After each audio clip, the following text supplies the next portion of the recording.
Hey folks, today I'm going to be covering all the dance moves that I know, or at least the ones that I think I know. So I've been wanting to kind of do this for a while, and finally I'm like, alright, we're doing it. So I wrote some stuff down on like some paper here, and I'm just going to go through them one by one, and then I'll have that knowledge for the rest of the time.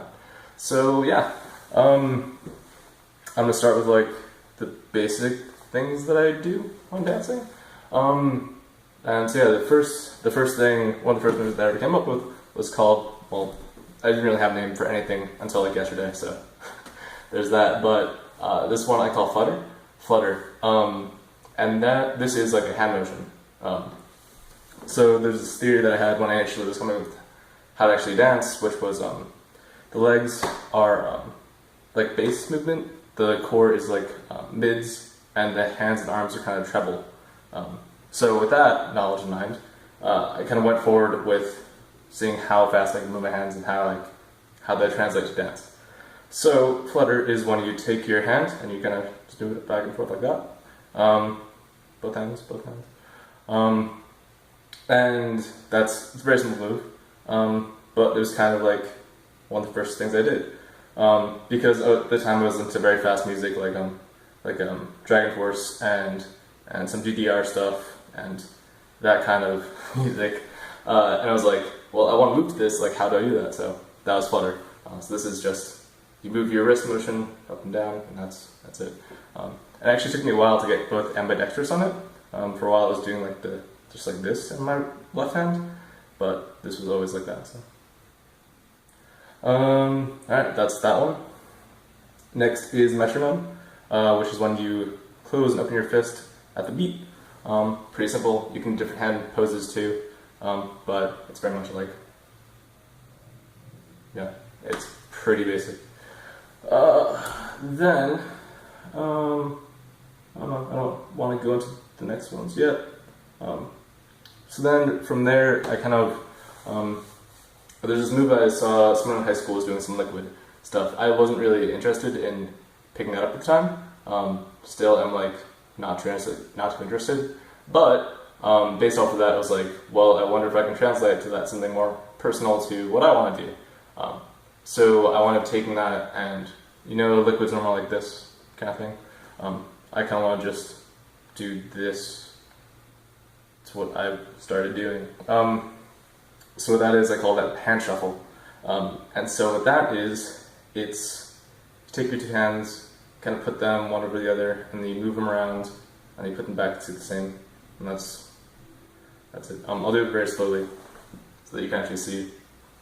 So you take them, put them one over the other, kind of make an orb shape, and then you bring the top one back down, and then it's like that. And you do it very fast, and you add some fluttering to that, so it adds on to the motion of it. So, and that's it. You can do reverse. I don't actually think I've practiced reverse too much, but it's there. Yeah. So that's those three. I think that's actually the basics of my hand motion. Yeah. Oh, there's different hand poses too, which I didn't really come up. Those weren't like initial movements at all. They were just kind of things that came up with over time. Although they're not really come up with. They're kind of just like you happen to do it one time. And it's like, oh shit, that's a different pose. So there's like the open hands. There's the wide open hands, which is good for like if you're doing higher moves. There's the closed fist. There's the piece, one finger, three. There's different modifications of three. Yeah, anything you can do with hand really. So that's those ones.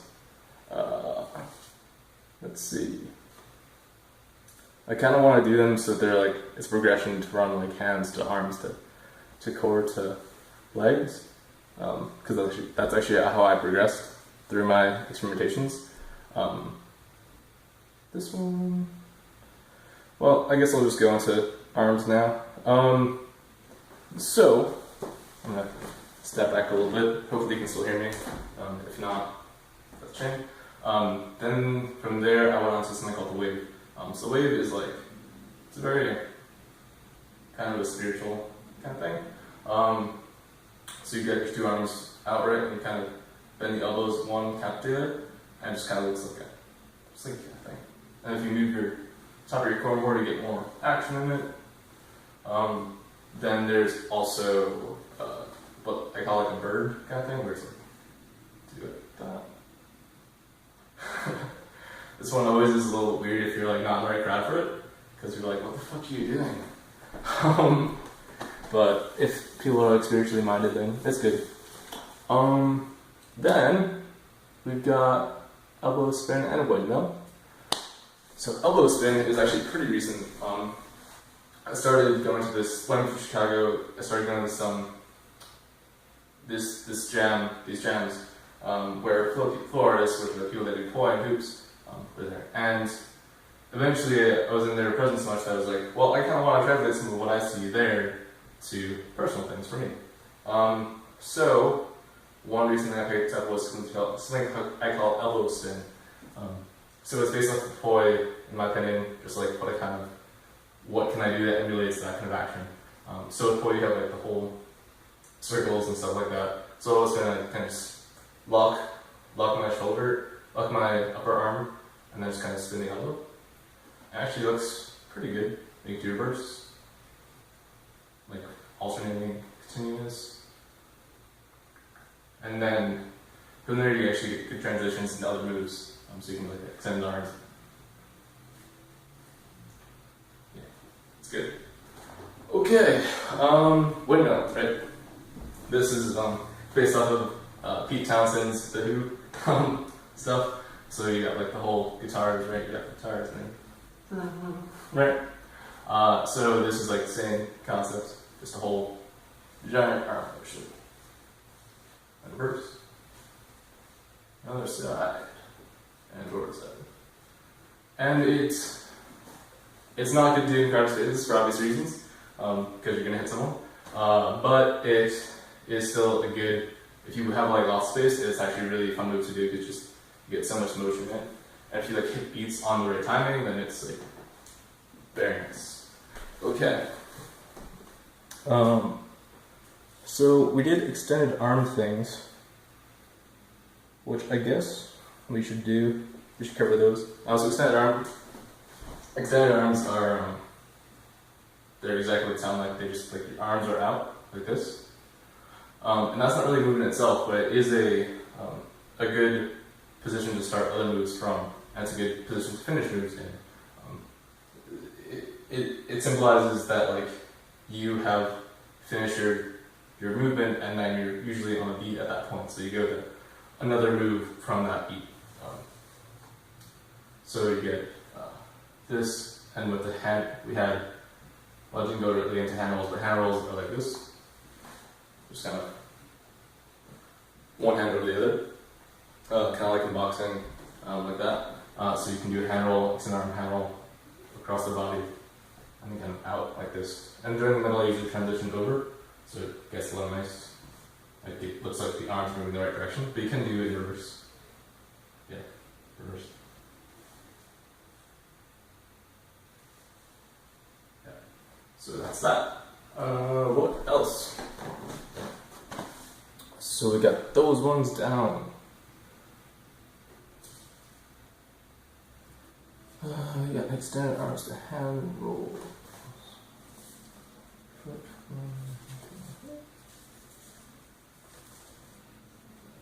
Definitely not organized for this stuff. One thing I do sometimes is that on beats, I kind of do pointing with my arms. It's like this. It's not really much of a move, but it is a good, if you're trying to get a little bit tired on the dance floor, and you don't really want to leave quite it, kind of want to just like see if you can rebuild your energy a little bit. You can do this as like a get your breath back kind of thing. It also goes up very well. And then there's cross versions of it, so you get the, yeah, that's pretty good. Okay, next we got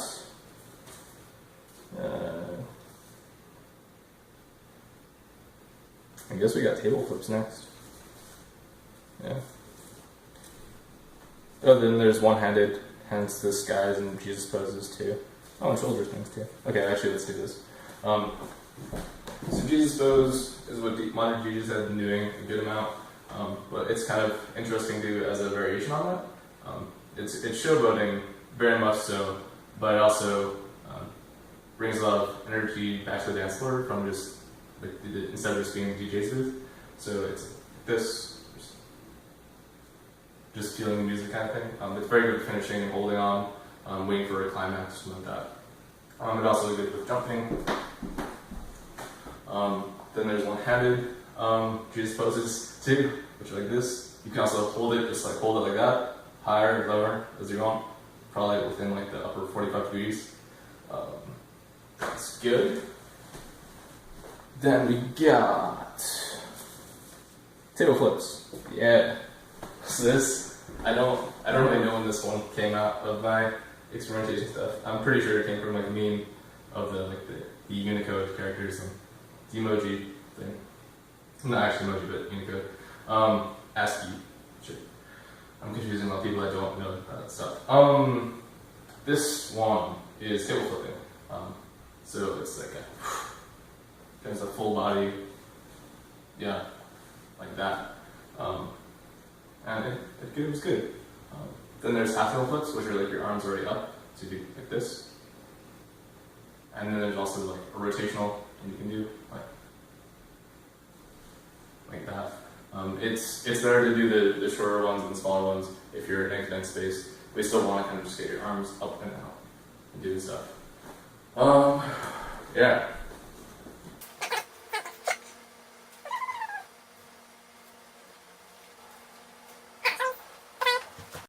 This one's very basic move. It's like someone just reminded me of it one day, and I was like, oh yeah, that's a thing I can do. It's like just one shoulder up, turn on. Very simple. You can also do the shimmying. One shoulder, other shoulder. And it's a very basic thing. It's good for like a stall if you just want to take a little break for a little bit. Then we got, I think we're going to go on to legs now, because I'm kind of done with arms, it looks like. So legs, I'm going to start with what I learned first and then kind of go into other things. Yeah, okay. So the first one I learned was, I actually learned this, I never really processed it fully until, I learned it back at like summer camp one time and then like didn't use it for years and years, and then subconsciously I picked it up, I was like making constrained spaces and kind of see how I could practice working my leg work in a constrained space. So the initial thing I learned was the foot strafing, which most people know. Well, not most people, but most people who have done at least one dance class know. So it's like going back and forth, just one foot behind the other, something like that. But then I was in constrained space, so like how do I do this kind of the same kind of motion, but not really in the purpose of doing it for not really doing it in the purpose of moving around, but in the purpose of just kind of dancing. So I wound up doing this kind of thing. I'm not sure if it's my feet fully, but that's the gist of it. So it's like 1 foot, I should try doing this though. So it's 1 foot, bounces here, 1 foot kicks back, 1 foot goes back down, the other foot goes back. And is that it? Oh no, there's a bounce back. No, so you kick up, you push down, you lead the foot back, push the foot back, go back again, put the foot back, and then to the other side. It's funny that you don't really think of these things after you learn them. So yeah, so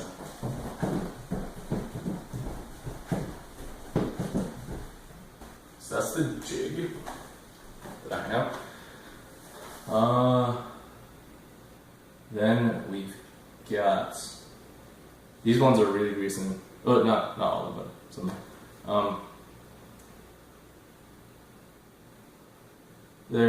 I'll go into the Breakfast Club Shuffle and the Ska Kick thing next.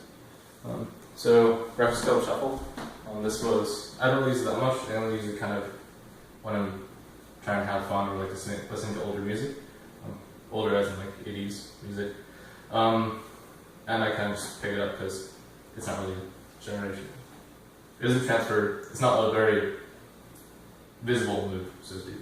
So you got your 2 feet here, and you kind of just pick them up, put them down, and you transfer the balls to the feet, and then the heels, and just kind of wiggle it across.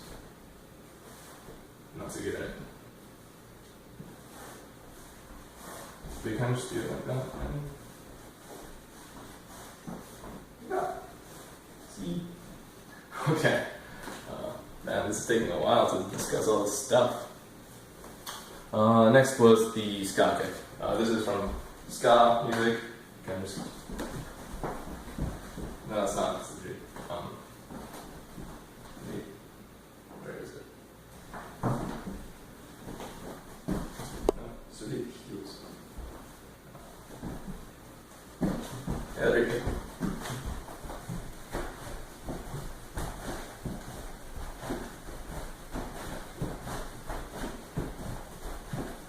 This one is hard to explain too.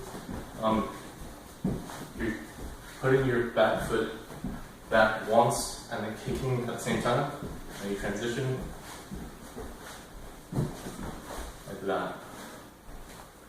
That's ska kicking.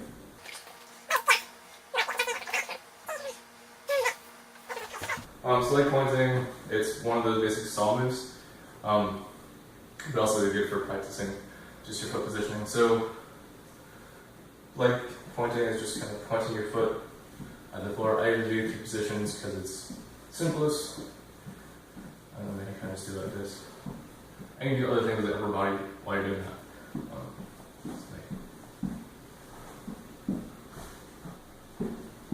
This. Yeah, not much to it. Then there's party kicking, which is a very new role in mine, because I wasn't really too good at, about a year ago I wasn't really too good at leg work at all. I was kind of just stationary and just kind of moving only my upper body and maybe my hips a little bit. But leg working, so this one, party kicking, so it's like heel out kicks usually.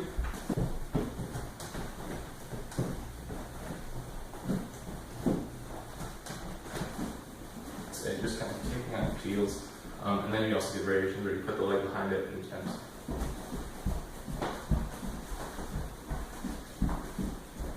like that. That's party kicking. Then we've got foot flutter. This is something I picked from a music video I saw one time, a Yell music video, French artist. So it's kind of just put your foot out and you kind of tap from heel to toe, like that, and you do the other one. And there's not really, this is another stall move, there's not really so much going on here.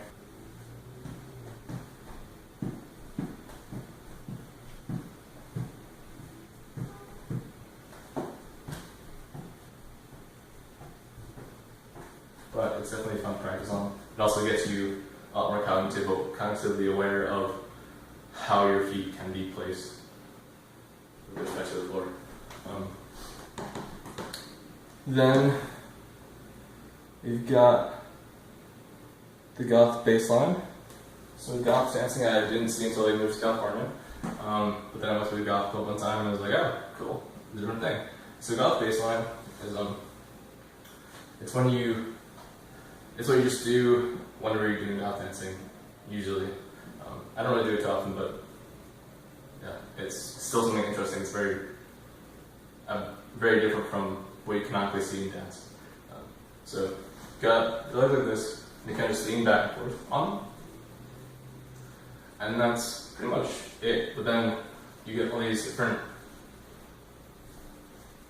slow moving variations on that. Yeah, it's kind of hard to explain, but it goes very well rhythmically with the music.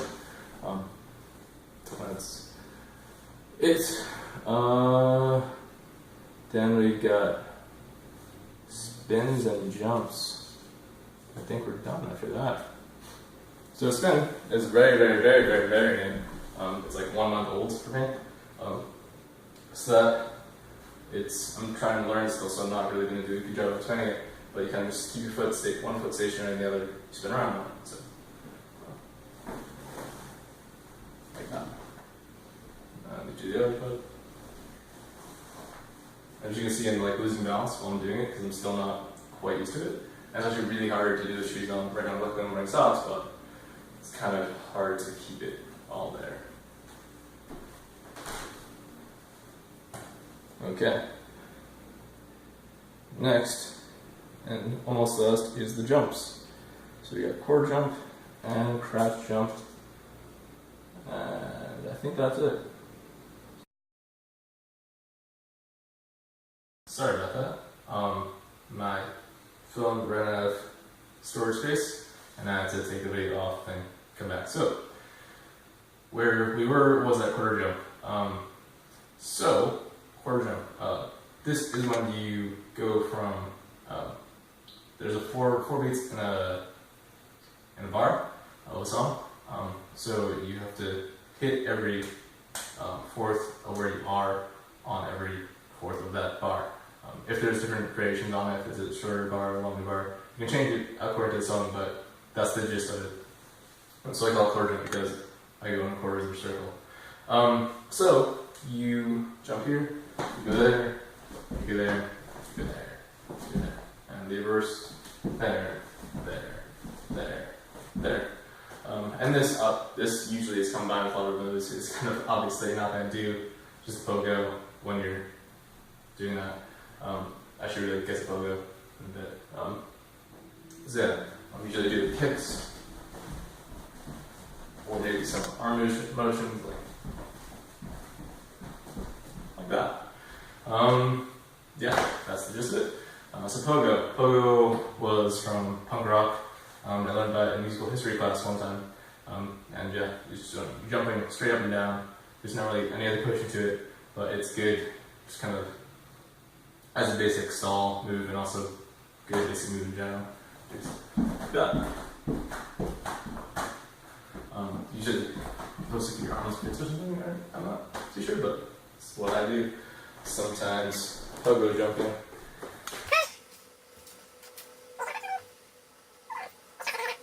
Okay, I'm gonna crouch jumping. Crouch jumping is for a video game called Counter-Strike, which you just kind of do like this. And actually, if you're in a tall sitting place, it's actually a very good move to do because you can't really jump too high. You can't just like, yeah, you can't do that. So you kind of just have to it's kind of like compressing yourself in a fun motion. And then finally, there's lean back, which is exactly what it sounds like. So you kind of lean back. So you kind of keep your knees forward-ish, and you kind of just lean back like that. I usually combine this with moves like hammer roll or something, or points, so it gets more motion in it. So you go, or like that, and that's about everything. So I hope this has been informative, and such. If not, then it's informative for me, for future me, because I forget anything. But yeah, thanks for watching, and yeah, see you in the real world.